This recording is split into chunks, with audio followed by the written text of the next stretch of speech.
Yeah, mostly premium. So Snog My Avoid is, if you've not seen it, let's do this before. This is our stupid or fun, however you want to look at it, version of buy, hold, sell. So Rom's back as my Snog.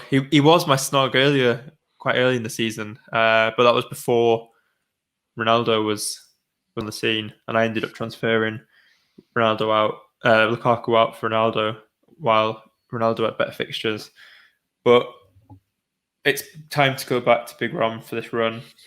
We've been talking about this run of fixtures for so long, and yeah, I'm now that I'm on wildcard, I'm going to go all in with free Chelsea, and Big Rom's going to be my captain.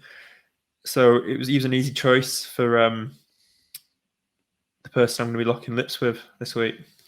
Yeah, you've been really inventive with your choices this week, so good to see you put a lot of thought into it. Well, in terms of who I was going to marry, there wasn't anyone else who I was thinking in my team is really a lock in my current team, because Yeah, fair enough. Bruno needs to go. My defense is a bit messed up, as is everyone's, because of the injuries. And the other option would have been Antonio, but I think we both married.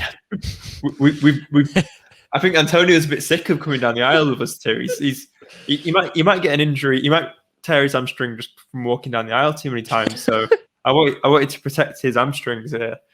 Whereas I think you won't have anything else to do on his off days other than keep walking down the aisle. So yeah, Salah here, kind of by default, because there wasn't a load of players I'm wedded to, which is kind of why I'm wildcarding this week. And then move on to my avoid. Oh, I wasn't expecting to see Ronaldo there. I think in my latest running order thing, I'd put Shaw, but yeah, we'll just go with Ronaldo. I am getting rid of him on my wild card, so it holds. Oh yeah, that's why I made the joke about the premiums, the threemium, as people call it. I should have done my own work and gone through the slides a bit more before we started. But yeah, Ronaldo.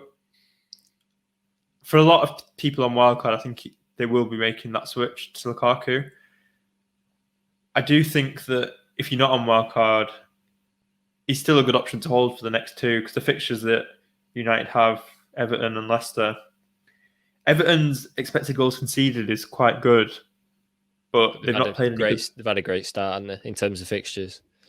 So yeah, I can see Ronaldo scoring in these next two games. He obviously can score in any game, but the fixtures are good enough to keep him. But on my wild card, I am getting rid of him.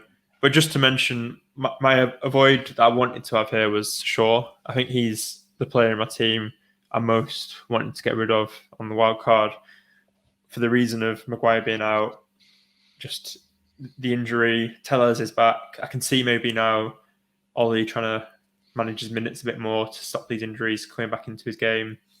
So yeah, I think the appeal of Shaw has diminished, especially in relation to the emergence of the Chelsea and the City boys.